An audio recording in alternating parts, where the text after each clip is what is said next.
कहाँ कितने लगे हैं? 5 मिनट में 10। हाँ ठीक है।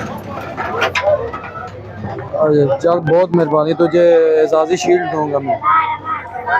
ठीक है ओके।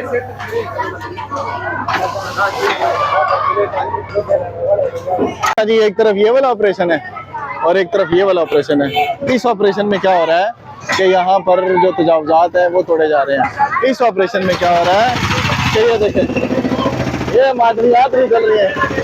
ये देखें, ये हमारे मुल्क में से जो मादनियात निकलती हैं ये हमारे कौम के मेहमान वो निकाल रहे हैं। ये देखें, ये देखें, ये देखें, कितने मेहनती बच्चे हैं। ये देखें, क्या पता आपको कि ये कौम कितनी मेहनती है। देखें, ये सब के सब जितने भी बच्चे हैं ये सारे जो सरिया यहाँ से निकल रहा है ये सारे का सारा सरिया इकट्ठा कर रहे हैं। ये देखें,